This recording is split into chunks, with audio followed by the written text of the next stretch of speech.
asalaamaaleykum mbokki internautes yi pour la Sen 24 TV yéen ñi ñuy suivre aussi sur iRévélation ñu dalalaat leen jàmm ci suñu beneen jotaay émission la voix de la vérité nag comme ni ngeen koy déggee à chaque fois muy kàddu dëgg boo xamante ne ni heure bu jibee rek am na lu am solo lu ñu war a waxtaanee tey nag la voix de la vérité ak suñu équipe dañu ñëw seet si koo xamante ne ni fii à Thiès kenn dootu ko présenté de son vrai nom Habib Vitan moom lañ ñëw fas yéene sekk ak moom waxtaan bu am solo dañ koy bàyyi rek sans plus tarder avant ñuy xuus ñu mu nuyoo ak yéen internautes yi ak téléspectateurs yu ñuy suivre un peu partout à travers le monde bu ko defee rek ñu fas yéene sekk ak moom waxtaan bu am solo monsieur Vitan ñu ngi lay nuyu di la ziar di am mbégte tey fekk si la fii sa diwaan sa biir kër. jërëjëf Fatima maa ngi lay nuyu balaa may ñëwaat si yow nga may ma nuyu mbokk internet yi. nuyu waa Thiès yëpp. nuyu waa Thiès Ouest nuyu waa Thiès Est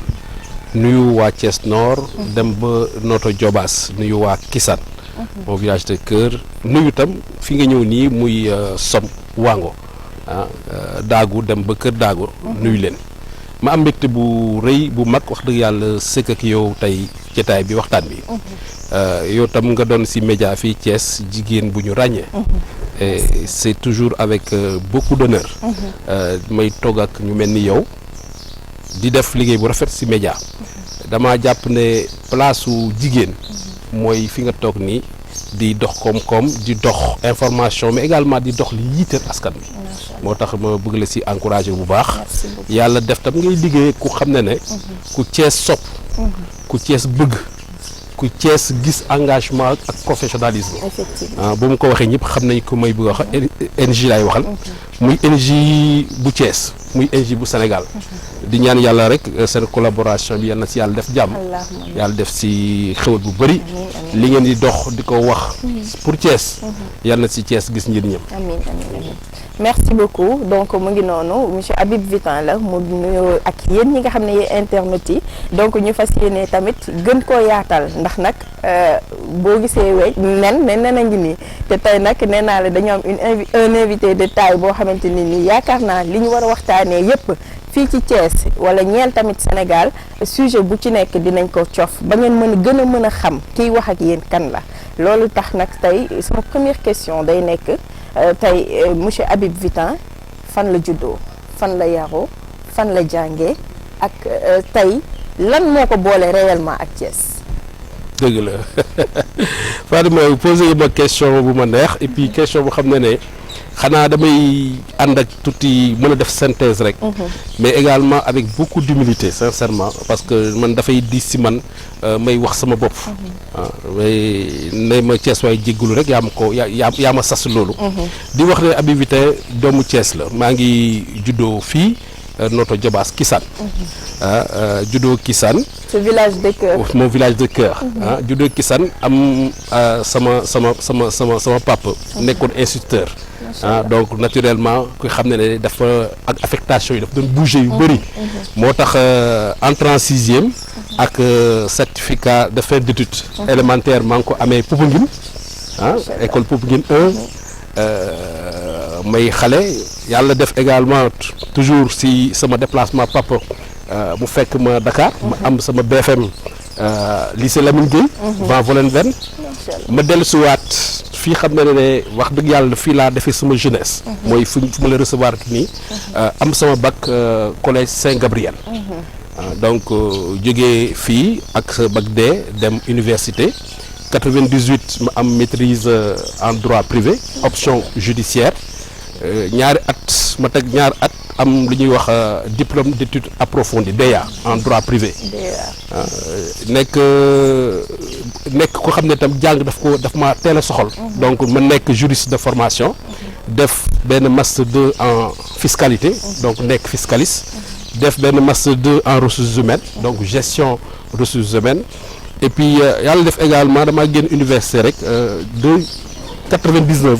ma tàmbali liggéey donc boo xoolee tey depuis 26 ans maa ngi ci l'activité professionnelle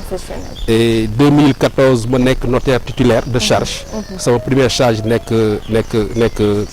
Kaffrine donc jëmm jàng noonu du point de vue parcours comme bépp doomu Thiessois bépp doomu sénégalais ñëwaat fii également dellu si jamono bu may nekk université dañ comme jeune fii Thiès yi dañ doon dem université jàng vacances bu jotee ñu ñëw vacances fii def suñu activité fii te activité yooyu man nag mosuma mën football mais damaa mos a am leadership bi yàlla voilà yàlla def fii nekk naa fi président ASC Jànket 2014 pendant 2 ans 3 ans je pense sax président ASC Jànket ma nekk fi également si nekkoon si langue politique nekk naa fi ancien conseil départemental bu Thiès donc pour wax la ne c'est un homme du terrain qui professionnellement teel a liggéey donc depuis 26 ans maa ngi si pratique professionnelle bi mais également ma nekk nitum terrain nekk si ASC yi en tant que leader nekk si politique bi nekk ancien conseiller ba tey yàlla def mais jiite mouvement bu rëy bi xam ne mu ngi Thiès nekk mouvement Thiès d'abord donc jëmm jàng en toute humilité wax dëgg yàlla. mu nekk lu am solo gis ngeen li ñu leen jot a ñamal ci parcours bi te as tuut nga ci jox suñu internautes yi mais nekk na loo xam ne lu am solo la ci foofu laay rebondir wax nga léegi ni mosoo mën football. mais émission bi dañuy faral di allier l'utile à l'agréable. amoon nga hobby quand même loo xamante ne nii tey étant jeune moom nga daan def mu nekkoon loo xamante ne nii lu la neexoon la tey loo ñu ci mën a ñamal wala benn anecdote boo ñu mën a raconter juste pour détendre l'atmosphère après ñu soog a dugg ci. dëgg la waaw man mosuma mën football. mais bu ñuy doon football temps yooyu dañ doon football xaalis di cotiser xaalis. jamono yooyu pour te dire rek bu ñu nattee ba natt 5000 la woon. genre petit temps voilà et ñàkk mën football bi teewu woon chaque fois bu nekkee ne sans nawetaan bu nekkee ne football koñ la. man maay neuf bi moo tax bu ma nekkee jeune dañ ma doon wooyee sama xarit yi jeunes yi dañ ma doon wooyee léeg-léeg papa beneen bi xam ne tam jàpp ne sama jeune damaa nekkoon ku xam ne tam ku am fulla ku am fit moo tax souvent sax boo seetloo sama si tur yi ma doon tuddee dañ ma doon tuddee colo mooy colombien ku xam ne ku am fit ku xam ne ragalu dara lu mu bëgg a wax daf koy wax et puis dara du ko freiner donc loolu moom mos a nekk sama nature li ma gën a marqué tam si sama parcours mooy ne tam wax naa la sama papa était un enseignant émérite mais également scout un grand scout ñu teel ñu formé dans le service BA à bonne action ma def scoutisme nekk louveteau nekk éclaireur xam nga loolu yëpp def sama promesse donc ñu tàggat ñu si loolu mais am tam benn jaar-jaar bu particulier voilà am jaar-jaar bu particulier également bu ma ñëwee Thiès même bu ma nekkee Dakar engagé wu si au niveau de la chorale ak yooyu donc damaa mos a nekk ko xam ne daal vraiment fépp fu xam ne am na lu xam ne mën na jëmal askan bi daf may yittal donc kooku mooy Habib Vitin. macha allah mu nekk parcours bu enrichissant mais aussi da nga wax sànq tuuti ci sa parcours professionnel xam nañ ni nekk juriste de formation rawatina un juriste aguerri comme vous nekk un notaire nekk koo xamante ni nii capitalisé nga actuellement 26 ans d'expérience professionnelle ce n'est pas évident donc dans tout combat il y a des hauts et des bas des obstacles. tey am na ay jeunes yoo xamante ni peut-être ñu ngi fac droit wala di rêver nekk juriste wala bokk bëgg a dugg ci yenn corps de métier yi war a jaar université war a jàng war a tarbiwu tey par rapport ak sa expérience lan ngay jox jeunes yooyu. waaw man li ma mën a wax jeunes yi mooy ne nit looy nekk rek dañ si nekk ak conviction damay joxe quelques firnde yu wane ne man dama mos a doon nit de conviction ak d'engagement man bu ma nekkee université dem université. loolu dama ko ciy yokk rek loolu mooy particularité peut-être nit ki man sama parcours yëpp CI ba may am sama DEA Fatima mosuma redoubler donc parcours sans faute laa def di si sant yàlla en toute humilité et loolu non seulement am na lu ma yàlla mayoon en terme si xam-xam mais tam am na engagement boo xam ne su ma bàyyi moo ko defoon si man mooy ne gis nga université man dama amoon bourse entière dès le départ sama bourse livre rek laa ko doon jënde d'accord sama bourse sama bourse tey ba tey jii de sama bibliothèque en tant que notaire am na livre yu xam ne bu ma nekkee étudiant laa ko doon jënd donc boobu may def 3e cycle DEA bi chaque fois bu ñu ma fayee la première chose yu mu doon njëkk a def mooy ne ban document ban livre moom may yóbbu si kanam et loolu day wane que tout simplement que nit boo nekkee si dara da nga siy dem ba jeex te da ngay jël atu yëpp te pourtant nii doomu Sénégal yu bëri wax naa la sama baay enseignant la woon donc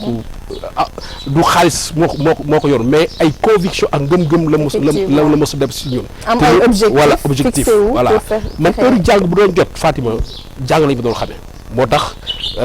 parcours bu am solo laa am si jàng bi wax dëgg yàlla te du ma doon résister du ma doon xaar samay waajur du ma jox. mooy de man maa doon génne samay moyens di si def. moo tax damay les jeunes yi étudiants yi. nañuy def moyen si seen i jàng nañuy def engagement seen jàng. il ne faut pas tout attendre des autres il faut aussi s'efforcer. sama période étude bu doon jot université. boo ma fekkul may def classe. ba ma fekkul si amphi yi bul sonal sa bopp demal bibliothèque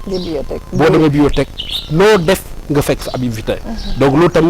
loolu yëpp pour wane ne quand tu fais quelque chose da nga siy dem ba jeex donc moi je me documentais j'étais toujours à la bibliothèque ñetti bi ñu grève ma grève mais heure liggéey bu jógee bu jotee rek ma ñëw ma def sama dewee te firnde bu mag bu ma koy jox te foofu laay mujjee gis nga deuxième année ku def université ñëpp xam ne ne deuxième année yëpp di cartouché effectivement deuxième année mais yëpp di cartouché deuxième année dañoo ñëw on était presque première année defoon nañ presque ay 2000 et quelques ñu def examen mois de juillet Fatima 21 étudiants ñoo jàlloon 21 étudiants sur 2000 premier tour foofu pour nga reetaan man bu résultat bu mu génnee man commencé naa vacances parce que jàppoon naa ne jëmm ji liggéeyuma lu xam ne war naa bëgg a bokk ci 21 yooyu mais vacances de vacances 3 jours 4 jours une semaine après ma door a dem pour jëli samay notes pour waajal deuxième session bu ma demee di jël sama note juste sama xarit boo dajal ne ma mais yow foo jaar ma ne ko foo laa jaar si lan mu ne ma mais non dafa bokk si 21 yi ma ne ko 21 heures mu ne ma dama xool tableau bi pour te dire ma effectivement comme sama tour V la ma dem ma fekk vitin si suuf instant boobu la ñuy clôturer euro yi mooy ne man dañ maa mujjee jël yóbbu ma deuxième tour bu ma def oral te loolu yëpp xam fu lan bu def lien entre dans l'engagement ngëm-ngëm boo ko amee am ful ak fayda souvent yàlla dina la may loo xam ne sax yow doo ko foogee macha allah voilà donc loolu laay woote nit yi jeunes yi ñuy am engagement ñuy gëm lu ñuy def et puis dem di si def seen moyen surtout li nga wax ci lecture la lecture est la nourriture de l'esprit tey quand on se pose la question à savoir pourquoi Habib Vitin am benn ouverture d'esprit bi et une telle perspicacité ça se reflète parce que à travers lecture day et ça donne beaucoup de choses un background intellectuel boo xam ne jeunes yu bëri amatuñ ko malheureusement dañ ko délaissé mais lu am importance la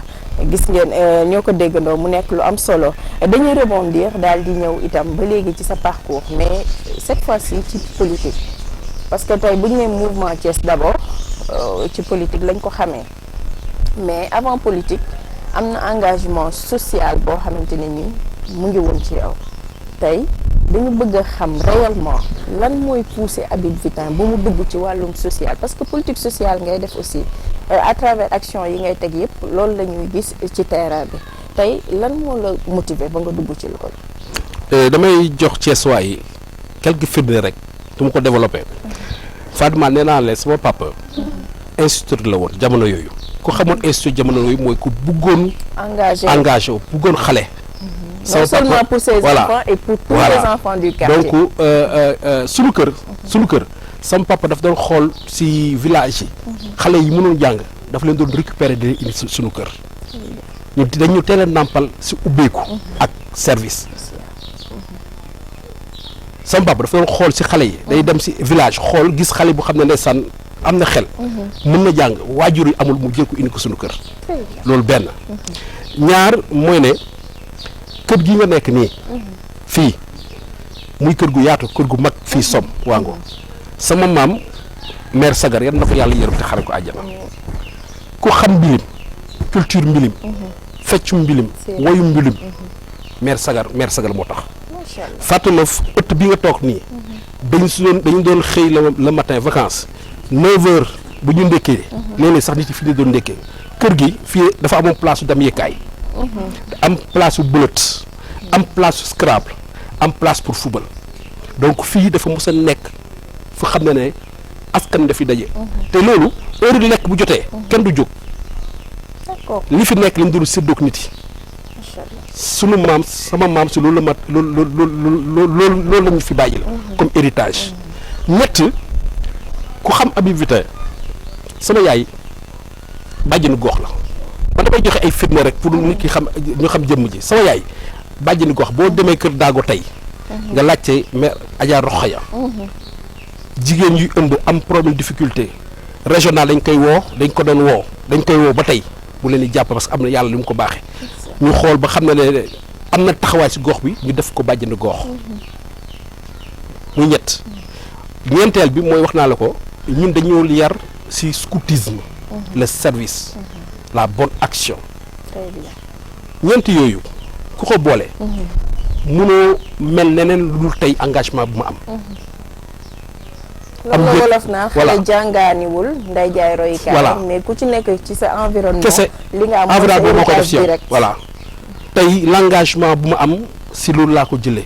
yërmande bu may am si askan bi si foofu laa ko roy proximité bu ma am fa laa ko jëlee l'écoute que j'ai par rapport à la population tey Thiessois di ko doxee fa laa ko jëlee donc loolu tey mooy sama engagement qui est ma mag nag gën a xool nan laa koy gën a def mu gën a yees moo tax 2014 ma nekkoon ak écologiste yi les verts reste les verts moom maa nekkoon fii responsable régional reste les verts 2014 laa ñu ko dem élection la première fois jël 3e au niveau du département nekk man conseiller départemental am 3 conseillers départementaux 3e après coalition yu mag yu fi nekkoon loolu wàññiwu ma ko sama liggéey sori tax ma sori Thiès ma dem Kaffrine Kaffrine damay wax ku nekk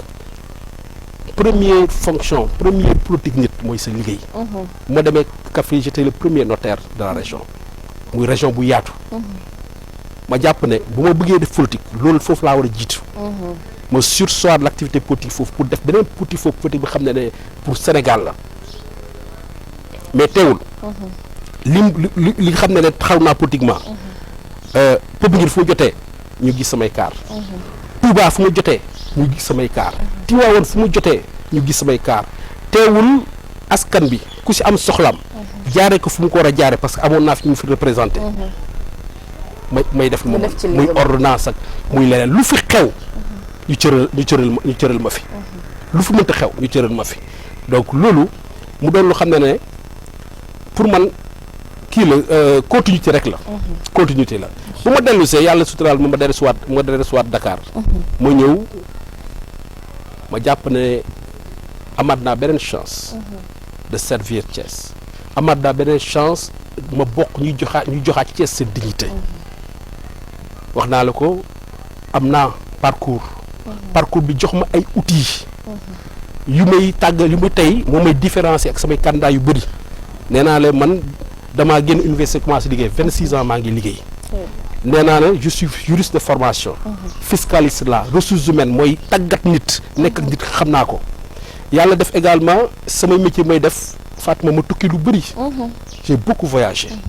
donc yooyu yëpp ma bëggaal ko jël capitaliser ko xool outils yooyu yu may mu permettre ma xam luy loi xaw ma lépp mais xam naa luy loi mu tax ma xam tey gestion municipalité xam naa si lu si bëri xaw ma lépp nag xam naa si lu si bëri mais sama parcours tax ma tam ma xam réalité sociale lu Thiès. nga xamaale aussi luy fiscalité. waaw ak fiscalité bi. loolu yëpp ma boole ko. dama jàpp ne loolu mënu ma koo jël taxan ko def ko sama poche. déedéet dafa am askan bu ko yelloo te Thiès ko yelloon. cette ville qui m'a tout donné. damaa jàpp ne damaa waroon bokk comme yeneen Thiès waa yi koy defar am comme man li ma am outil yooyu ma ñëw indi ko contribuer ko moom moo jaar tey si mouvement Thiès d'abord bu mu koy def. di ko organiser di ko teg ak ay Thiès waa laa ko defoon mais dafa jib sax ñu teggi ko sama loxo tey c'est un mouvement qui appartient à tous les Thiessois parce que lu mu wax Thiès d'abord ça n'exclut même pas les autres régions mais amul benn exclusion Thiès d'abord ku dégg tur bi rek war si mën a teg boppam loolu nag li ñu gën a yitteel mooy l'activité citoyenne mooy gën a yitteel moo tax fu ñu fekk jàkk bu ñu leen mën a jàppale église fu ñu leen fekk fu ñu leen mën a jàppale leen jeunesse bi fu ñu leen fekk fu ñu leen mën a dooleel leen jigéen yi fu ñu leen mën a dooleel leen école yi bu ñu mënee jàpp ñu jàpp poste de santé yi bu ñu mënee jàpp et je pense que ku def tey aujourd'hui xool activité Thiès d'abord da gis na domaine yooyu muy sport muy santé muy lépp ñu ngi siy def sunu suñuy moyens en toute modestie mais ñu ngi si contribuer pour le bien-être thiessois yi. D'accord. léegi nag l'activité citoyenne dañoo jàpp ne bu ñu bëggee mu am doole bu ñu bëggee mu law dañ ko war a booleeg l'activité politique parce que liy defar gox bi le premier sphère c'est les maires c'est la mairie fexe ba ñun aujourd'hui à travers nos activités à travers ces qualités yu mu wax de proximité d'écoute de concertation di waxtaan ak askan na la ñu mën a def gën a may doole lu ñuy def pour mu doon njëriñu Thiès waa yëpp au niveau des mairies. mu nekk lu am solo donc mu nekk une partie boo xamante ni nii mënuñu ko ñàkk bañ a développer parce que dafa nekk loo xam ne tey moo nekk un prélude de ce qui se passe aujourd'hui et de ce qui se passera demain parce que xam nañ ne am nga ay projets et de grandes ambitions aussi pour Thiès. ci beneen question bi nga xamante ni nii fa laa jëm mooy Thiès nga wax Thiès d'abord. tey sama question fi ma koy accès mooy le premier maire de Thiès muy Léopold Sédar Senghor tey su ñëwaatoon gisaat Thiès ni mu mel tey ci sa xalaat yow day kontaan wala boog day inquiet pour Thiès parce que depuis boobu ak léegi am na loo xam ne xew na Thiès lu bëri am na Thiès mais est-ce que jàpp nga réellement moom ak conception bi mu amoon ci Thiès Thiès àgg na fi nga xamante ne ni moom fa la musoon a rêvé àggale Thiès. waaw boobu ñaari tontu laa siy tontu premier tontu bi damaa jàpp ne ab mag waxoon na ma mu ne ma muy mairie muy état muy lépp course kii la course relais la. relais moo ne man bu ma dawee 100 mètres ma jox keneen daw 100 mètres. jox NG mu daw 200 voilà ma jox keneen mu daw jël dama jàpp ne jógee Léopold Sédar Senghor ba tey maire bu fi nekk ku nekk daw na li mu waroon daw ci course am. et aujourd'hui man mun moo wax ne président Léopold Sédar Senghor yal na ko yàlla yërëm xare ko àjjana bu jugoon tey dina jaaxle déedéet parce que am na lu mu def. et maire yi wax dëgg yàlla maire yi fi jaar yëpp ku nekk am na li nga jéem. ku nekk am na li nga jéem. ñun ñu xam ne fii lañ màggee ak juddu fi gis nañ ne Thiès am na lu soppeeku. ça bouge loolu kenn du ko man du ma nii nis ku nekk mu ngi siy jéem. mais beneen bi xam ne moom lay lal man dama am benn conviction profonde que je partage avec beaucoup de Thiessois. cette conviction que Thiès peut na ko sax mérite mieux. waaw cette conviction bu xam ne Thiès peut faire mieux que ce qu'on est en train de faire. Cette conviction qui fait qu'aujourd'hui ñun gëm nañ ne Thiès peut être gouverné autrement de manière beaucoup plus sérieuse de manière beaucoup plus transparente de manière beaucoup plus proche de la population. donc conviction boobu dama ko bokk ak Thiès waa yu bëri te bokk na li tax man ma gën a am pas-pas ak engagement bëgg a fexe li ñu war a def de mieux lu ñu war a yokk une ville qui planifie, une ville qui anticipe, une ville qui donne, qui offre à chaque Thiessois, à chaque jeune, à chaque femme, à chaque entrepreneur une opportunité. Une ville qui aujourd'hui et qui peut protéger les personnes vulnérables. Ñu xam ne day protéger les vulnérables mooy ñi xam ne dañoo wàññeeku les handicapés xale yi ville boobu la ñuy rêvé te ville boobu bokk naa si xam ne Thiès gëm nañu ne on peut le faire. D'accord. Moi bu gën a motiver sama engagement. mu nekk lu am solo parce que ku ci ne Thiès peut faire mieux. Voilà. Parce que bokk na ci loo xamante ne mooy tax ñu fal nit ki muy projet wala programme. tey ku ci nekk ak sa programme fi nga jàpp ni foofu nga ko war a accès fa nga ko war a tënk lii nga mënal Thiès waay lii nga am yéene si ñoom. parce que on n'est pas dans la tête de tout un chacun. ku ci ne la ngay xalaat wala nga koy gént boo tëddee guddi. loo xam ne yaa ko moomal sa bopp la. itam boo amee le pouvoir de transformer un rêve en réalité itam day fekk Thiès waaye jox la lengay nga la doxalal te maire yi fi jot a jaar effectivement Thiès waaye jox nañ leen li nga xamante ne mooy lengay ñuy def liggéey bu am solo comme tu l'as dit Thiès 10 ans avant ak maintenant am na beaucoup de choses qui ont changé mais dafa am loo xamante ne nii tey si ay projet la ak ay ambition yoo xam ne yow da nga ne da nga ko am pour Thiès mais dañuy gis le plus souvent ngay critiquer la gestion du maire de la ville de Thiès d'abord ci question budget question ressources fiscales yi ressources municipales yi question ba ci marché central au poisson bu mujj bi ak li nga xamante ne ni daf ko jàpp nga jàpp ni day liggéey en solo contrairement ak yeneen maire yi nga xam ne mairie yi nga xam ne amuñu doole muy nord ouest ak est yi nga xamante ne nii amuñu doole trop te jàppale wu leen tey pourquoi nga jàpp ni Babacar Diop dafa war a liggéey en symbiose forcément ak yeneen maires yi d'autant plus que gisoon nañ fi benn problème bu mu fi jotoon a am ak le maire de Thiès Est Ousmane Diaye ci éclairage public yi bi mu duggee Cité Senghor dane ko bala ngaa dugg sama zone da nga ma war a tàggu donc mu nekk peut-être loo xam ne amoon na indi benn pincement entre eux après ñu régler ko mu jàll est-ce que tamit loolu lay sóoraale loolu moo tax tey mu xool ci moom li mu mën a def mu koy def au moins il pose des actes. waaw Fatou Ba muy maire de ville muy maire commune yëpp benn objectif yi am xam nga la mooy seen objectif ñoom yëpp bu ñu xasee fal au suffrage universel bu ñu nekk maire c'est de régler les préoccupations de manière totale nag préoccupation Thiessois yi ak seen besoin les besoins comme de ñu régler ko loolu mooy seen wareef nan lañ koy defee leneen la mais il faut que ñoom yëpp ñu xam ne seen finalité c'est de donner de très bonnes conditions de vie aux Thiessois. mais besoin yëpp aussi mënuñu ko régler. maa ngi ñëw moo tax après dañuy wax le problème de la priorisation. c'est ça dinañ si ñëw ndànk. man généralement bu may wax damay apprécier rek comme citoyen xam nga maire yi li ñu yor moomuñu ko lu ñu leen dénk moomuñu ko dañ koo joxe dañ koo jële si ay loxo ñoom te dinañ ko jàllewaat si lay loxo. effectivement budget yi xam ne moom la ñuy prévoir suñu koom-koom ak suñu ñàkk dañ koy jëlee mooy suñu yaay bi di jaay gerte nekk si mbedd bi boutiquier bi xam ne day liggéey ba 1h du matin pour mu am ay recettes yu normal maire yi xam ne marché dañuy nekk di jaay jën ñu si ñooñu la koy jëlee menuisier bu xam ne mu ngi si biir si koñ bi di liggéey fa lañ koy jëlee mécanicien bi xam ne dafay làkkatu pour am place fa lañ koy jëlee donc ñoo fu ñu jëlee seen budget suñu ñàkk la loolu nag bu nekkee dañ laa dénk lu xam ne ñëpp ko bokk yow li ñuy doxal dëkk bi ñun suñu poche lay jógee suñu lu si ëpp loolu da ngay nangu bu nekkee da ngaa bëgg a sori da ngay nangu ñu siy wax te man defe naa ne Thiessois yi yéex nañu am mouvement Thiès d'abord parce que dama lay jox exemple bu simple rek bu récent rek bu mu génnee def conférence bi damaa ne conférence bi baax na mais li gënoon mu def ko maire yi te ñaan naa ko prochain rencontre bu muy amati bu ñu ko gisee publiquement nañ ko gis ak maire yi par rapport ak 4 avril mais def na ko automatiquement gis naa ne barki démb j'ai vu tous les mais j'étais très content parce que 4 avril ñëpp la donc xam nga man si sens bu lay wax ce sont des suggestions voilà ma damay dans le cadre de bien faire man wax am na ay politiciens yi ma ne président bàyyil di wax parce que yaa ngi dimbale maire yi waxtu boo waxee maire yi jëf ma ne la loolu mooy sama wareef loolu mooy sama wareef tey am na politiciens yi xam ne duñu wax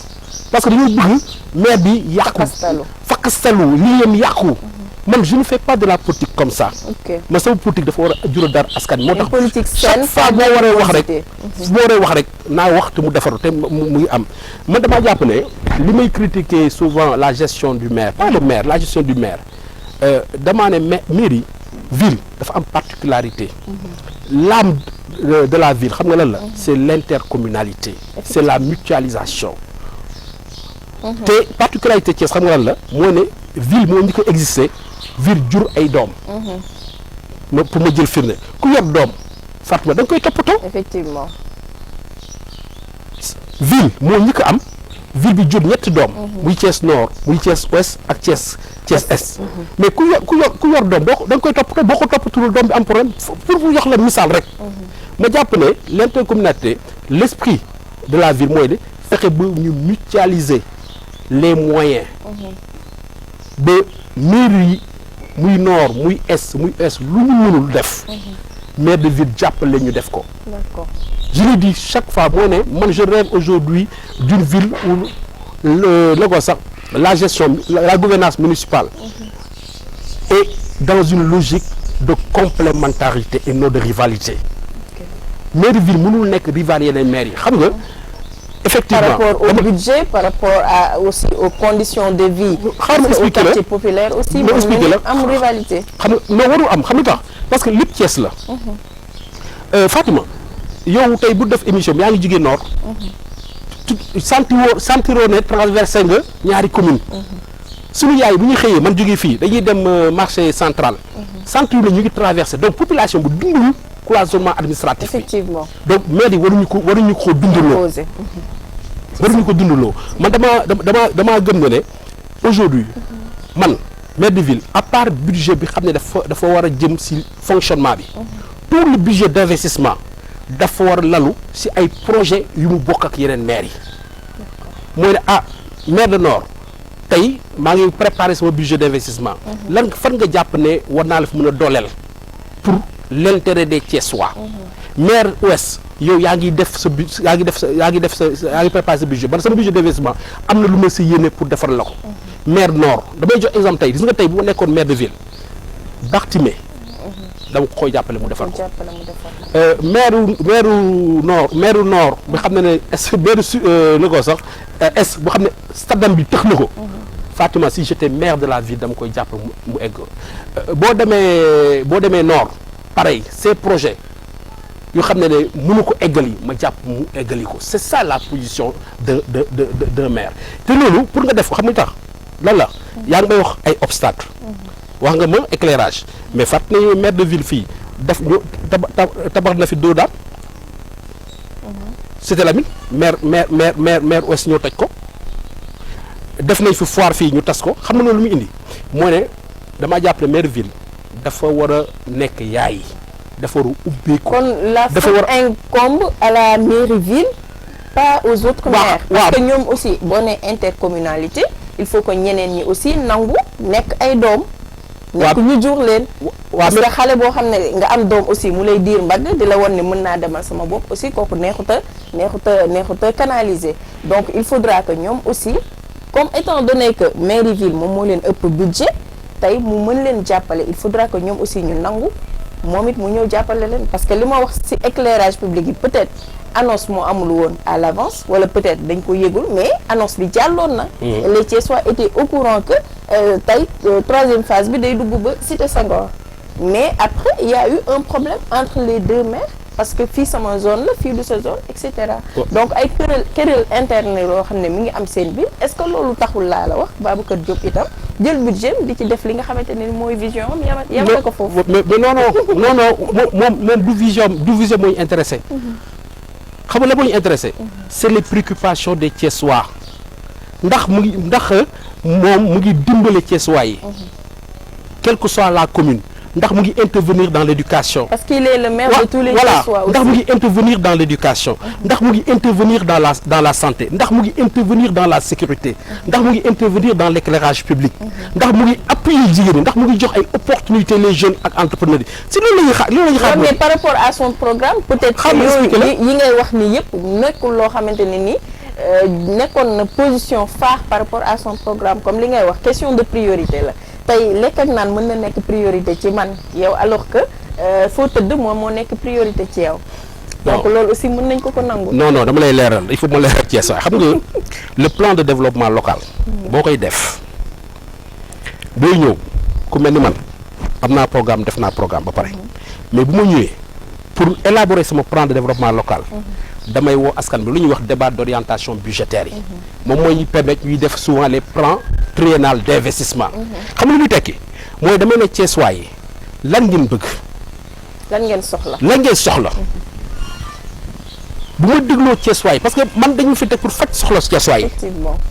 teguñu fa pour samay projet personnel pour samay priorité pour samay projet électoral déedéet Thiessois yi quels sont vos besoins est-ce que les maires savent faire cette distinction waaw xam nga loolu la xam nga loolu moo tax nga ne ñoom ñëpp dañoo dindi esprit bi débat d'orientation budgétaire boo gisee ñu koy def loolu la jëm mooy ne pour permettre au maire buy def ay budget muy surtout budget d'investissement bi mu xool ndax budget bi laloo lag li xam ne askan bi moom la ñuy xaar ci moom te Fatima mënoo wax de dans une ville Thiès bu xam ne amul benn commune bu xam ne mu ngi satisfaire couverture sanitaire normale le taux de couverture est très bas à peine 30%. donc ñu soxla ay postes de santé. tey ñu soxla ay centres de santé. ñu dugg si ay écoles yu xam ne amul ay blocs sanitaire. ñuy dem si marché yu xam ne jigéen ñi ak góor ñooy jaxasoo pour dem si toilette. nga ne ma yow maire de ville nga man loolu mënu ma ko yëg man dama am samay projet bopp déedéet. Fatima et je le disais boo xoolee investissement maire de ville. maire de ville yëpp dama koy wax toujours c'est diggante mairie la ak. avenue Caen. ak gare routière. Fatima Thiès fait 68,82 kilomètres carrés booy defar da ngay fexe ba xam ne kii nekk Silema mu gis ci boppam da ngay fexe ki xam ne kii xam ne mu ngi Thiès noonu gis ci boppam kii xam ne mu ngi Jasab gis ci noonu loolu mooy politique mooy développement local. am na solo. donc yow doo xool yow li xam ne yow moo la gënal li xam ne pour yow mooy defar sa image déedéet da ngay xool li xam ne askan bi si lañ lay xaar lu xam ne askan moom lañ bëgg te tey amul kenn ko xam ne day natable que Thiès aujourd'hui on a des problèmes de santé. wax naa la amul benn maire boo xam ne am na taux de couverture bu normal amul benn maire boo xam ne à part kii na ko sax agent de santé yi. agent de santé ticket yi lañ leen di fayee. La couverture sanitaire est vraiment médiocre à Thiès. kon xam nga yaa ko waxal sa bopp. loolu moom on a fait le constat parce que Thiès la ñu dëkk on fréquente. est-ce que jàpp nga ne loolu. et les centres de santé il manque de tout. est-ce que jàpp nga ne loolu ab maire war na ko mën a tànkam la. bon. ci priorité la bokk la santé est une priorité. non nit pour moi pour toi. nit bu ñu fajewul déedéet amul benn peuple.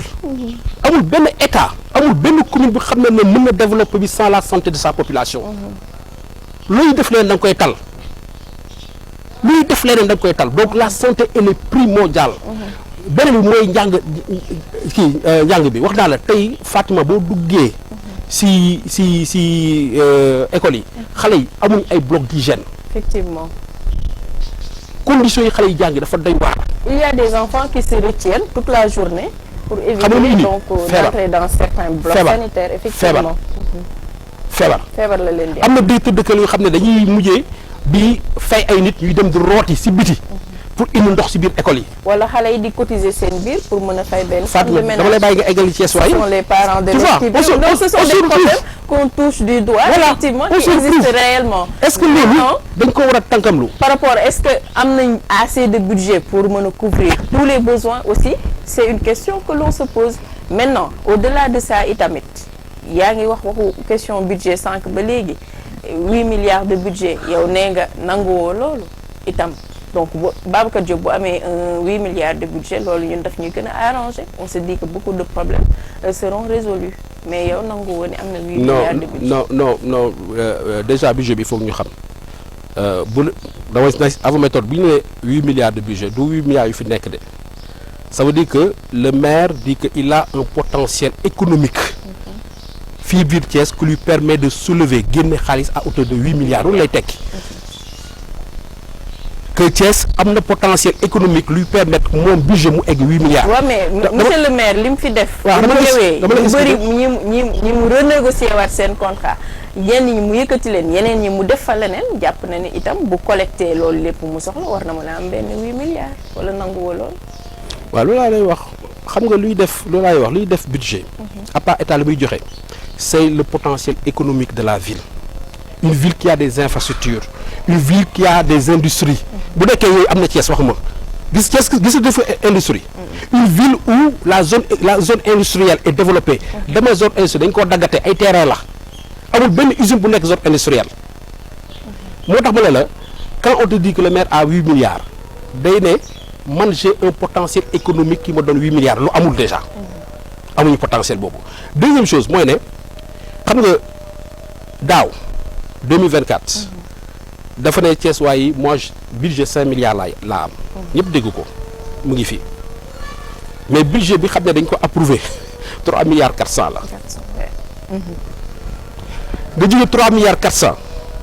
nga dem 8 milliards ça fait 158% de hausse 158 ça veut dire que le maire diggante 2024 kii 4 milliards et quelques la am de plus ku xam ne 3 ans yi xam ne yaa ngi fi nekk 3 milliards 400 nga am man damay yenn entendement kese la yow 3 ans yi nga def ba sa dernier budget tu avais 3 milliards 400 nga jékki-jékki nga am 4 milliards de plus. mais y a pas d'autres investissements yu ñëwaat doole sukk ba mu war a mën a am benn budget boobu. xam nga déjà premier alerte mooy ne dafa waxoon 5 milliards la am amul 5 milliards loolu wax ma ko xam nga ki wax loolu.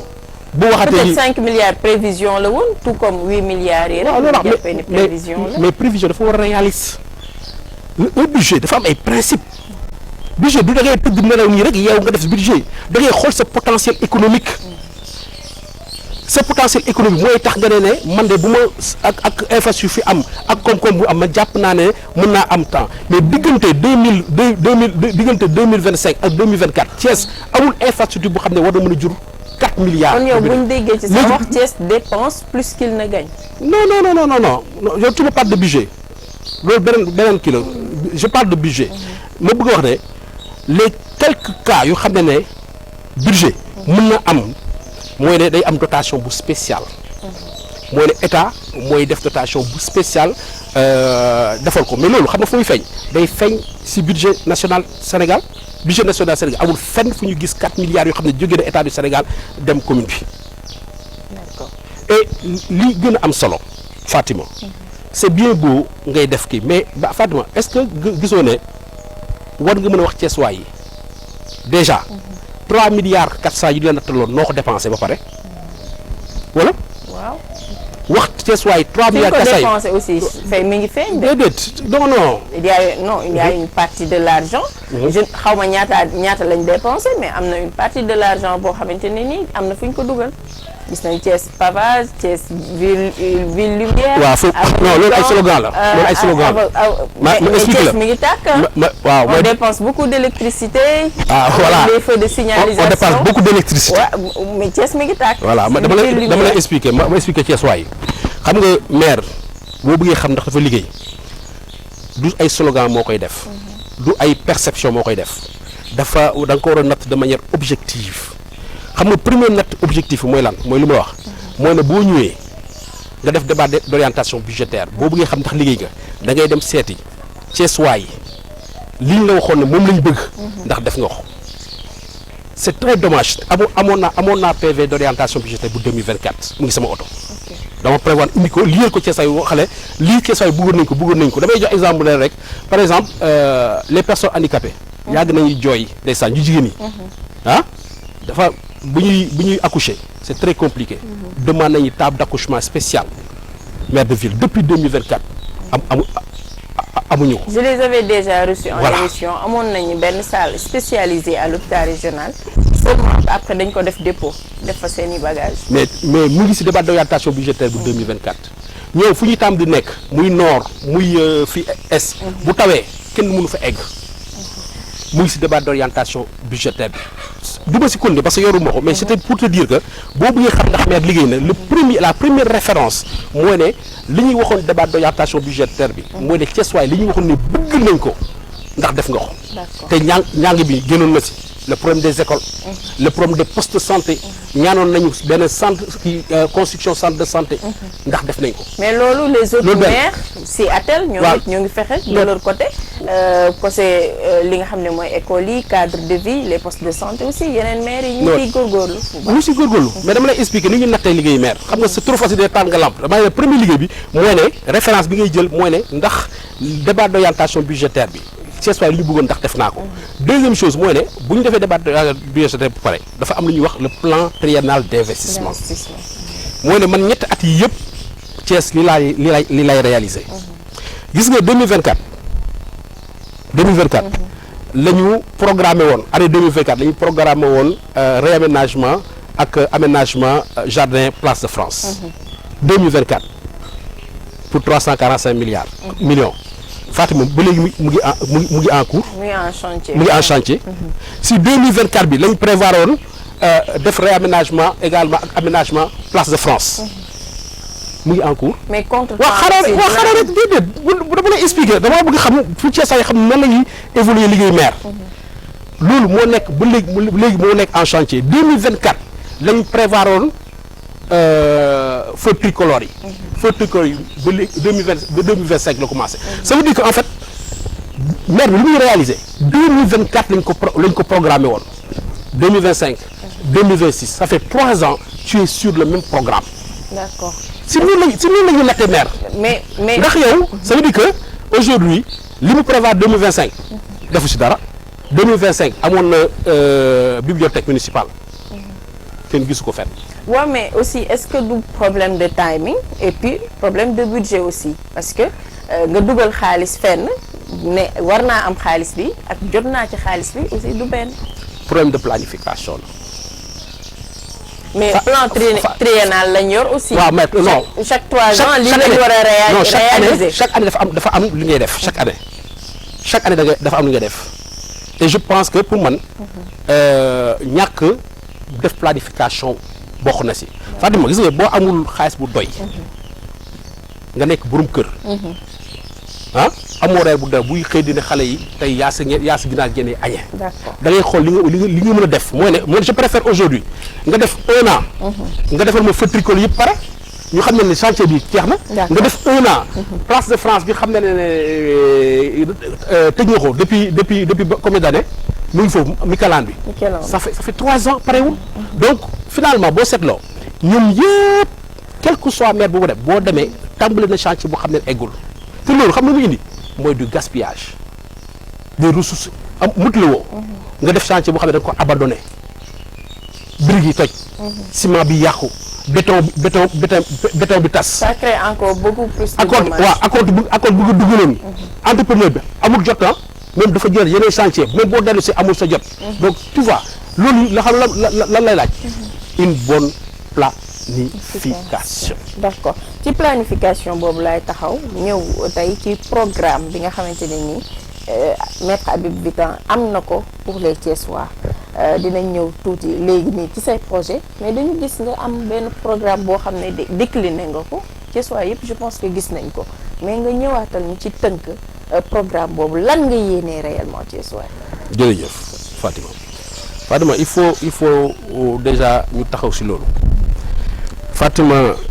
man jàpp ma fii boo nekkee ne am nga si kenn après nga jox ma turam un acteur politique boo xam ne dafay dem local dafa bëgg a dem élection locale 2 ans avant mu génne le programme am 2 ans avant mu génn trajectoire vitrine d'une trajectoire boo xam ne dafa ne Thiessois yi sama yéene si yéen mu ngi nii 2 ans avant c'est du courage parce que tu permets aux autres de pouvoir yow critiquer la. et parfois même de copier. waaw c'est du courage politique moo ne man li may xalaat du ma yem si xalaat ko dama koy bind jox ko Thiessois ñu xool ko. c'est quelque chose d'innovant musul am moo ne fii dañuy bàyyi ba campagne jot ku nekk nee na lii lay def. man damaa ne territoire li lay def. loolu il fallait que ñu arrêté si deuxième chose mooy ne sama programme. dafa lalu si les besoins réels des populations thiessoises. sama programme dafa lalu si besoins réels des populations thiessoises. selon vous yan moo tax les besoins la réels santé des populations. Fatima je reviens la santé. Fatima siècle bu ñu toll nii waratoo dem poste de santé agent yi ticket yi ñoo leen di fay. dignité travailleur fa la nekk mooy ñi xam ne ñoom lañuy dénk ci poste de santé yi sunu wër-gu-yaram ticket yi lañ leen di fayee et alors que boo doxee tuuti gis ab maire bu xam ne agent yi yëpp mairie moo koy fay fu am tey boo jëlee santé nga dem ci poste de santé yi ndox mi courant bi ticket yi la ñuy góorgóorloo pour fay ndox ak courant fii Thiès à 70 kilomètres de Dakar nga jàpp ne loolu yoon la nga dugg ci poste de santé yi garab bu weesoo paracétamol mënoo gis benn garab mooy ne maire 1,5 million boo jëlee par exemple ku mel ni Ouest 1,5 million lay jox pour les 9 postes de santé pour ñu jënd garab loolu fan la mën a jënd garab. mais loolu ay partenariat yu. déedéet moo tax nga mën a am. déedéet du partenariat non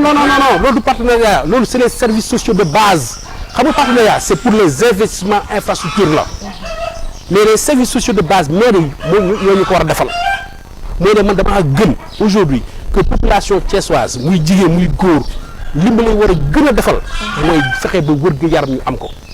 ku war a faju moo tax sama projet non seulement dañoo prévoir yokk couverture sanitaire bi wax naa la ko mais dañoo prévoir également lu ñuy wax le ticket modérateur au niveau de la santé mooy ne kii dem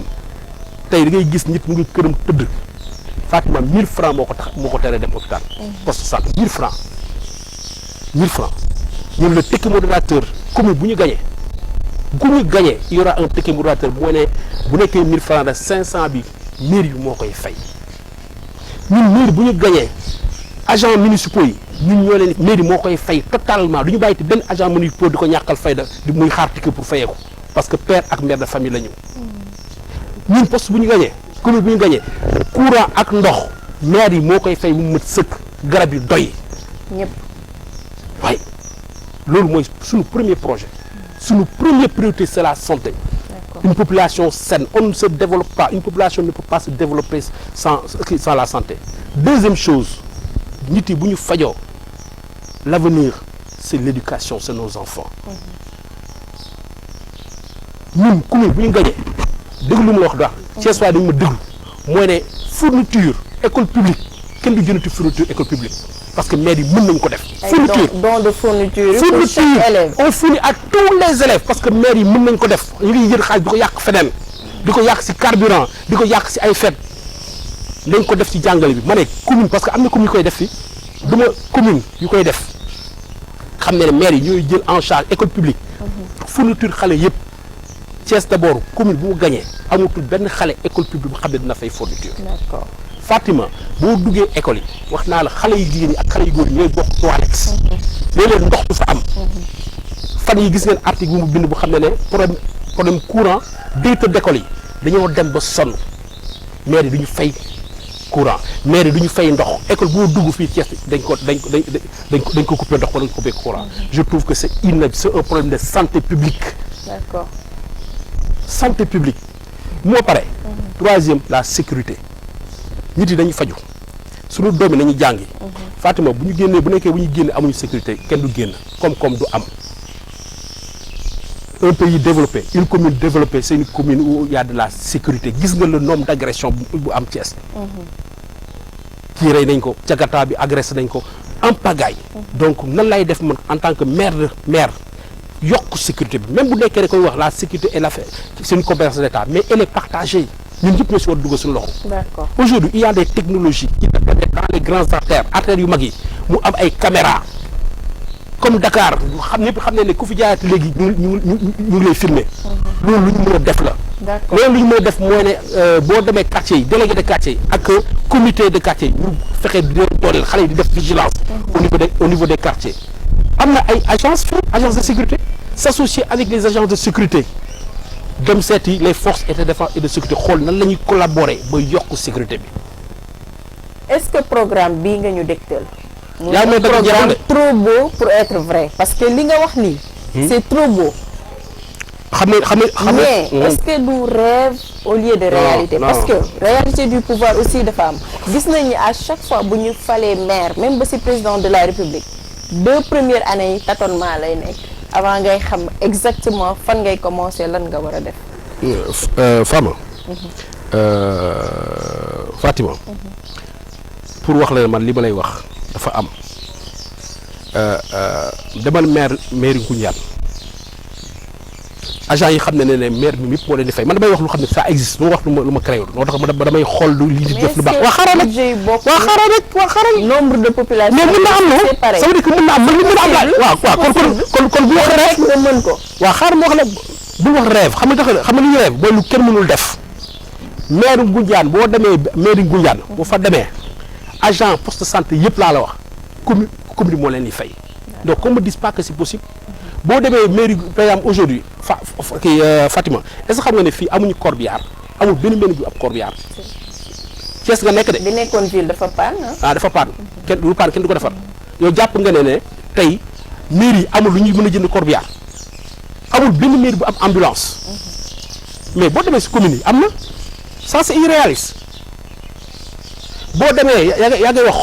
xombol bi ma la wax ni maire xombol année scolaire yi passé 2 ans yi xale yëpp la jox fourniture. C'est vrai. Déet yaa ngi may wax c'est vrai wax ko ci kaw non c'est vrai Magaye Boye xam naa c'est vrai parce que je sais que def na ko. voilà effectivement donc ce sont des actions yu ñu gis mu nekk lu concret. kon man wax dëgg lu am. mais xombol du ci. déedéet non. xombol n'est pas ci. non xam nga lu gën a am solo. ndax am na ku koy def ba pare. d'accord parce que tam si kuy jiite xam nga kuy jiite xam nga la jiite lan la. mooy ne pouvoir xool keneen lu muy def lu baax nga indi ko defal may ko sa askan. c'est bien. donc déjà soriwuma rek maak yow rek benn nangu nga ne am na ay maires yu xam ne ñu ngi fay seen agent de santé nangu nga benn am na maires yu xam ne ñu ngi jënd ambulance jënd corbillard c'est mën na nekk nangu nga ne am na maires yu xam ne ñu ngi jox fourniture école publique yëpp donc c'est des choses qui sont possibles xam nga la mooy différence bi moo ne gis nga askan boo koy jiite moo tax ñun suñu slogan dañu ne diriger avec le cœur gis nga askan xol nga koy diriger boo ko diriger ak xol nga ñëw fekk ko si moom si ay métti itam nga dimbale ko xam nga tax maire yi sawuñu si loolu souvent c'est des actions yu xam ne doo dox di ko gis d'accord ñoom li ñu yitteel mooy li xam ne dafa ne fang taal naa lampe yi dem naa Chine jënd naa ay feu éclairage yëpp ngi c'est visible mais eggul si askan bi d'accord ah mais beaucoup de Thiessois sont satisfaits de ça parce que bu ñu gisee en décembre la frénésie avec laquelle tous les Thiessois ont convergé vers la promenade des Thiessois. Ça veut dire que am na 2 dernières années yi lu bëri loo xam ne innové na ko en termes d'éclairage xam ne Thiessois ay xamuñu ko woon donc ce sont des actions à saluer aussi. Fatima l'année fait 12 mois Fatima Thiessois lu baax Thiès lu baax rek lañ xam Fatima Thiès lu baax rek lañ xam l'année fait 12 mois janvier février mars avril mai juin juillet août septembre octobre novembre ba décembre pour ñëw nga doon ñu doon yow gis nga liggéey nga loolu est-ce que loolu c'est raisonnable 12 mois l'année fait 12 mois. mais à l'image de la population. waaw xanaa ngay lekk lu neex. waaw xam wax naa rek dama bëgg rek mënoo jël réalisation maire nga natt ko si benn weer la preuve xoolal boo demee mairie Dakar ak yeneen ñëpp génnee seen lampe yi. décoration parce que xam nga délai bi passé na. mais décoration bu parce que en fait loolu la jàpp ne loolu mooy bilan te loolu du bilan. d'accord xam nga déjà dama lay wax éclairage public bi. éclairage public il faut que Thiès waay xam lu muy lekk si lu muy lekk si kii lu muy lekk si électricité. loolu fan loolu moo koy fay du budget de fonctionnement bi. effectivement. voilà.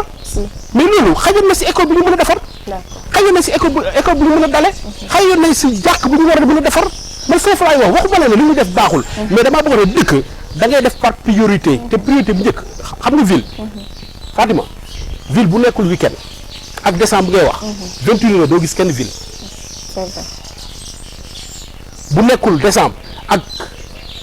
samedi 21 heures doo gis kenn ville est-ce qu'on peut mettre des milliards sur un tronçon qui fait à peine 5 kilomètres sur vide mu xam ne à partir de 21 heures kenn amatu fa soxla nga bàyyi nit yi xam ne ñu si biir quartier yi ñu nekk lëndëm ñu nekk ak insécurité ginnaaw tribunal bi ngay wax pourtant c'est collé boo fa duggee heure bi ñu agressé ndax lëndëm ma jox la exemple bu gën a garaaw fu ñuy wax place Mamadou Dia Ngorom dem fa 21 heures toilette à ciel ouvert la mu ne toilette à ciel ouvert la ku bëgg gis boppam fa lay dem demal nga vérifier ba boo fa demee doomu aadama yu fay fanaan c'est incroyable et ça à 100 kilomètres ça à 100 mètres 100 mètres kii 100 mètres alors mairie boo duggee tey Gorom 21 boo fa duggee ñu am ñuy def ak yow. c'est loo xamante ne c'est palpable la boo fa demee fekk ko fa mu nekk loo xam ne itam ce sont des situations assez inquiétantes yoo xam ne war nañ ci jël. à 100 mètres 100 mètres à 100 mètres voilà ñu ciy alerter en plus parce que yow comme heure boo waxee itamit maire dina am lu mu ci tirer donc dañuy continuer rek di alerter itam di sensibiliser parce que loolu mooy suñu rôle mais dañuy ñëw ci sama avant dernière question muy tey ñu ngi jëm ci ay élections. te ku dégg Habib Vitan depuis bi mu dalee wax ak léegi depuis bi mu commencé def communication depuis bi mu génnewee programme am xam nañ ne élection yi moom daf si fas yéene participer à grande échelle xawmuñ nag nan la ciy demee mais mairie ville moom dina bokk ci yi nga xamante ni nii di nga dem daal di koy jaayante ngir Thiès waaye daal la koy jox tey ci foofu ñu jëm nga dugg ci li nga xamante ne nii mooy récemment mooy la coalition Diomaye Président est-ce que jàppoo ni man ci sama jàngat tey président Diomaye ak président Ousmane Sonko réeroo wuñ ci dara et que la coalition Diomaye Président dañu jël rek ñenn ñi nga xamante ne nii mooy am nañ ay mouvement di doxal seen politique sociale ñu jël leen caser leen foofu noonu parce que gis nañ fa une centaine de mouvements yoo xam ne ñu ngi ci biir ñu caser leen fa teg leen fa ban avenir nga yaakaar ni tey mën nga ko am ci biir coalition boobu rawatina yaa ngi bëgg li nga xam ne mooy briguer les suffrages des Sénégalais pour les prochaines élections locales fii à Thiès jàppoon ni dañ leen fa entassé rek pour bañ opposition am nit ñi bañ a wax ñoom ñu continuer liggéey seen liggéey après yéen ngeen seey ci biir. waaw en fait xam nga démocratie c'est ça la démocratie waaw et moi je respecte. mooy ku nekk nu muy apprécier ku nekk nu muy defee lecture. et c'est ça montre la vitalité de la démocratie sénégalaise. ba xam ne nit fu demee ku nekk am na sañ-sañ wax. mais lépp nañ ko lal rek comme je dis si yar. teggin ak itam xel. xam nga man sama vocation leader local. dama ko yuuxu fu nekk. je dis aujourd'hui man damay incarner benn espoir benn génération de leaders locaux yu xam ne Thiès rek la ñuy wax. man doo ma dégg may wax leneen lu Thiès. Thiès non Thiès xam nga am na ay leader ñoom dañoo def choix nekk ay leader national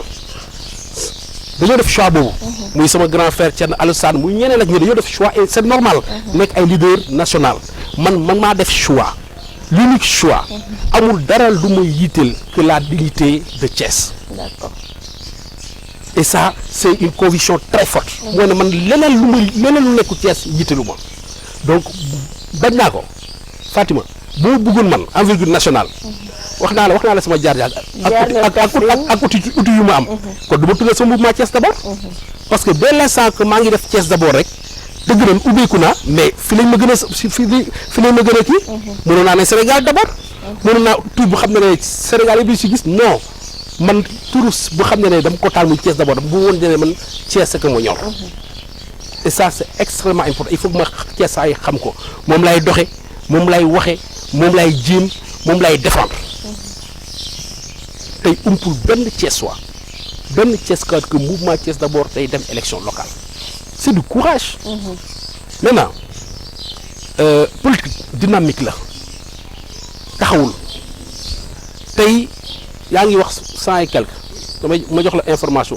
on est plus de 393 mouvements yu nekk ci biir waaw mais damay wax nit yi lépp loo gis rek xalaat la Thiès fu mu bokk du Sénégal. waa xaaral rek man moo lay expliquer nii Thiès fu mu bokk du Sénégal. voilà oui Sénégal koy jiite. président Diomaye. benn moom rek moo fi am mandat moo député yi. ak maire yi. mandat boo xam ne du changé. ñu si yëpp seen mandat day changé. président Diomaye lan lañ ko sas defar Sénégal. koom-koomu Sénégal. naatal Sénégal. daax fi corruption. du loolu lañ ko sas Sénégal yëpp. loolu moom kese mënu ko def. président Diomaye moom mënul nekk président nekk ministre nekk militant nekk si mënul def lépp. donc Thiès d'abord day liggéey en même temps pour le président xaaral dafa woote pour defar Sénégal gis nga defar Sénégal Fatima yow bu ñu la si woo yaa ci njëkk war a daw kuñ si woo Sénégal la buñ si woo daf sa war a daw saf si sàpp parce que luy defar Sénégal mooy defar Thiès luy defar Sénégal mooy defar Thiès man awuma si nëbb awuma si lépp lu xam ne yëkkati nañ ko surtout mu jëmee si lu xam ne dafa baax Sénégal Fatima dama si taxaw te noonu laay si taxawee pour kii pour Thiès maintenant entre jàppale président et ça je le dis man de ku jàpp ne moom rek mu am xam-xam que xam-xamu ñeneen yi 300 yi baaxul je te laisse ce conseil ku jàpp ne moom rek mu am expérience te expérience ñeneen yi baaxul je te concède ça dama la koy concéder mais man ku ma xam ne man sama ADN man du ma dem fenn fu ñu may entassé. d'accord. benn yitte te fa laay jeexal ak yow. une chose dañuy damm seen laaf quelque part. dégg nga wax peut-être pour vous empêcher de dérouler vos ambitions et votre calendrier électoral. ah léegi na ma Thiès waaye ndax bu ma fa duggee ba léegi am na lu wàññeeku si man sama engagement fii tey la gën a saxati biir Thiès je dis que man Habib Viténe benn vocation la am je suis un leader local thiessois et je l'assume Thiès rek moom ma ñor te Thiès lépp lu ñuy def pour que Thiès puisse retrouver sa dignité Fatima maa ngi si biir et si ça doit passer par les élections damay dem élection te bu soobee yàlla ànd ak yeneen doomu Thiès waay am yéene nag comme ñeneen yi. seen waa coalition bu ñu jiitalee ñeneen itam da ngay demal sa bopp. mais loolu xam nga politique amul certitude nga ne tey mënoo wax luy am suba dañoo nekk ci dynamique. mais am nga loo bëgg quand même. mais li mu loo envisagé. li mu bëgg Thiès mooy da nga bëgg a dem. Thiès waay xam nañ ko. briguer li nga xam non Thiès waay xam nañ man xam nga Thiès waay xamal lu ñu jiital dama koy waxaat président Diomaye dëkkul Thiès président Mimi Touré dëkkul Thiès. Fatima mag yow ñoo dëkk Thiès ñoom du ñu wàcc fii defar ñu Thiès ñi ñooy defaral suñu bopp Thiès te man damaa bokk ci doomu Thiès yoo xam ne jàpp naa ne am na lu mu mën a jox askan bi et aujourd'hui rien absolument rien Habib Vitin président mouvement Thiès d'abord mënul nekk sama frein par rapport aux ambitions politiques locales que j'ai au niveau de Thiès. très bien mu nekk lu am solo comme ñoo ko déggandoo waxtaan bi neex na lool nag mais mënuñu dem te waxuñu ci actualité li xew ci réew mi jamono ji ñu koy waxtaanee rawatina la nga xam ne xew na fële ci temple du savoir université Cheikh Anta Diop ay manifestation yoo xam ne jot na fa xew ba nga xamante ne ni am na ku fa jot a ñàkk bakkanam ñu koy ñaanal yàlla mu xaaree ko aljanay firdawsi tey ban étude nga am ci situation boobu ak tey booy wax état du Sénégal lan nga koy wax ngir tey situation bu revenir à la normale parce que université warul tëj en pleine année scolaire étudiants yi war a jàngi ñu obligé tëj campus social yi tout simplement parce que il y a plus de sécurité te sànq yaa ngi wax ci sa programme sécurité ci la bokk et c'est essentiel. Fatima permets-moi de joindre samay condoléances à l'ensemble condoléances yoo xam ne jib na fi jógee ci président de la République jógee ci gouvernement bi société civile ak parti politique ak citoyen yëpp jëmee ko ci famille Ablaye Ba jëmee ko ci yaayam mais jëmee ko également sur la communauté universitaire jëmee ko ci Sénégal yëpp mu doon lu xam ne lu ñu nakaru la lu ñu ñaawlu la parce que comme je dis dama ko gëm rien ne justifie la violence te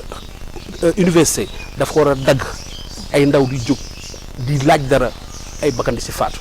man daf maa metti bu particulière tey damay def témoignage Fatima Ablaye Ba avait 20 ans sama doom am na 22 ans donc Ablaye Ba mën naa nekk papa on a perdu un fils en tant que père Ablaye Ba waajam bu góor jigéen góoram dafa gaañ waajur jigéen rek la dese woon donc on a ôté un espoir à une mère de famille. Ablaye Ba est décédé le 9 février. Quand Ablaye Ba 9 février muy gaañ man je fête mes 52 ans man je fête la vie et on arrache la vie à un jeune un fils 20 ans Ablaye Ba bu muy faatu man ak sama mouvement ñu ngi fête sama 52 ans. Ouais. 52 ans. li ma gën a metti. Il est parti à la fleur de l'âge. li ma gën a metti.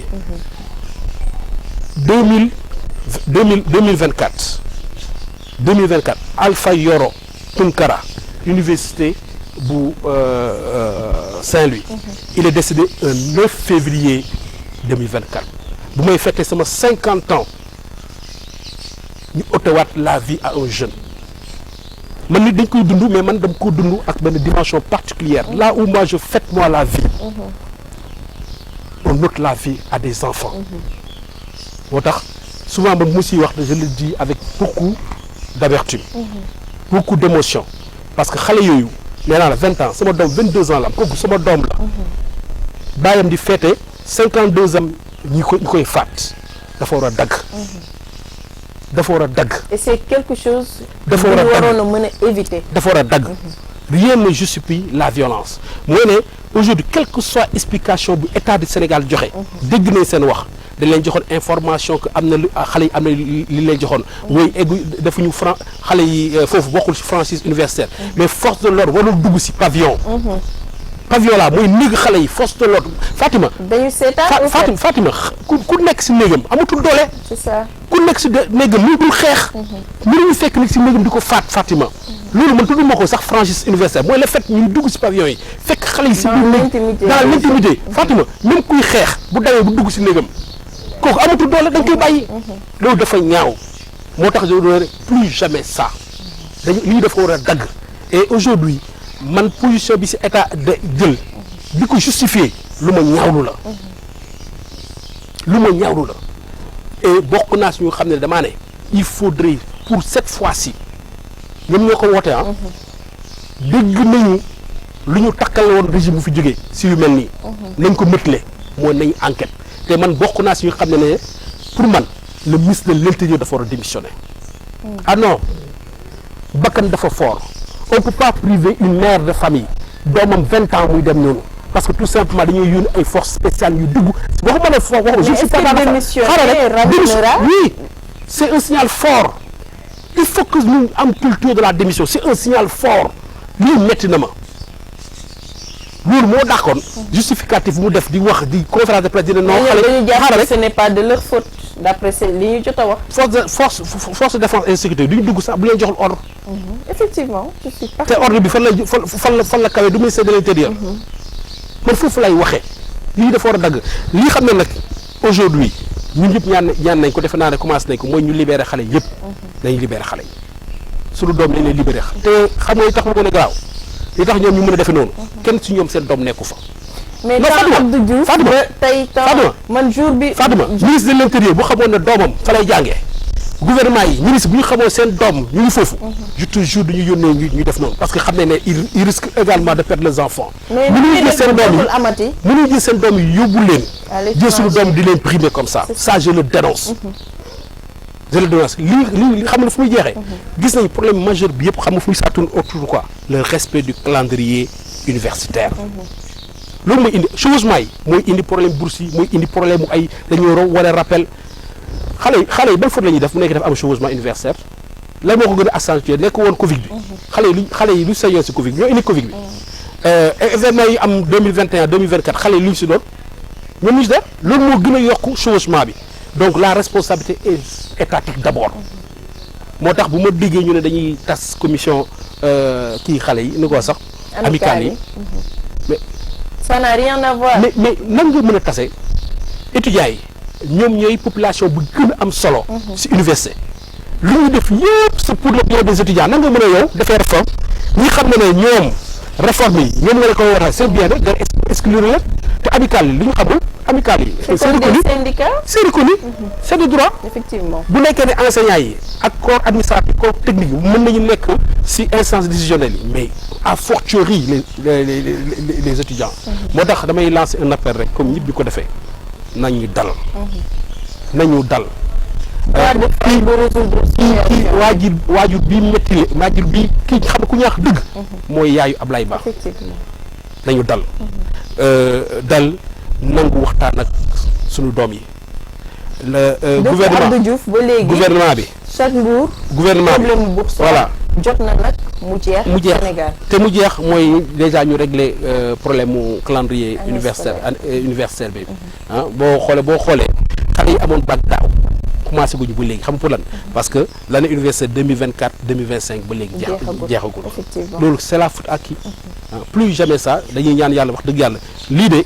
bu mu amati te man wax naa li mu gën a marqué moo ne chaque fois c'est le jour de mon anniversaire et ça me touche énormément ndeysaan mu ngi noonu mu nekk un message fort un message touchant gis nañ émotion bi nga xamante ne ni maître Habib Vitin moom la àndal di wax ci li nga xamante ne ni àdduna yëpp ñaawlu nañ ko au-delà du Sénégal donc ñuy ñaan rek plus jamais ça parce que université c'est le temple du savoir xam-xam lañ fa war a jëlee jàng lañ fa war a def waaye nag du ay jooy ak ay décès ci yenn circonstances yi moo fa war a am mu nekk lu am solo li may terminer rek mooy 4 avril à Thiès lay amee ñu délocaliser ko il reste à peu près moins de 2 mois pour ñu dem ci tey yow lan moo ci sa vision nan nga jàpp ni Thiès waaye nan lañ ci war a taxawee pour bés bi mën a neex mën a yaañji comme à l'image des Thiessois. sant si yàlla sant si président de la République sant si premier ministre Ousmane Sonko sant si gouvernement bi. ànd ak Thiessois yi ànd ak maire de la ville de Thiès maire nord maire est ak maire ouest. ànd ak le gouverneur de la région ànd ak le préfet du département remercier waat encore président de la République. pour honneur bu mu ñu def. honneur bu mu ñu def. et c'est une responsabilité collective. moo ne ñun ñëpp da nga ko gëm dañoo war a wootu. si xam nga sax si kan normalement si gouverneur parce que xam nga fête nationale bi défilé bi c'est une fête nationale c'est l'État qui organise c'est le ministère des forces armées c'est le ministère de l'intérieur ak ministère santé ak yéen mais surtout ñaari ministère ñoom ñooy organiser donc c'est l'État et qui représente l'État ici c'est le gouverneur c'est le préfet maire yi en fait dañ leen di associer rek mais c'est une fête étatique moo tax damaa bëgg ñun ñëpp ñu bootu derrière le gouverneur gis nañ liggéey bu muy def derrière mon ami et frère mooy le préfet fii gis nañ taxawaay bi derrière le maire de la ville mais également derrière tous les maires ba xam ne festivités yi dinañ ko mën a ressentir quel que soit commune bu nga mën a nekk boo nekkee nord nga yëg ko avant après et pendant boo nekkee ouest nga yëg ko avant après ànd foo nekk biir Thiès nga yëg ko te loolu day ànd day fa laaj cohésion ñun si loolu la ñuy woote si loolu la ñuy dox di wax tam également ñu am si tuuti regret parce que wax nga ko Fatima 2 mois moo si des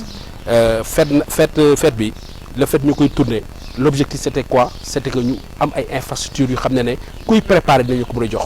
fii gis nañu malheureusement fête kese lañu nar a am défilé militaire kese lañu nar a am parce que si diggante bi amul dara lu xam ne mën nañ ko def en terme d'infrastructure di ñaan yàlla président tam wax dëgg yàlla nañu sóoraale dab ñu mooy rattraper parce que dëgg la li tax ñu tànn ñu wax na ko mooy ne suñu positionnement central le fait que aujourd'hui du point de vue force de défense et de sécurité Thiès am na fii taxawaay bu am solo lu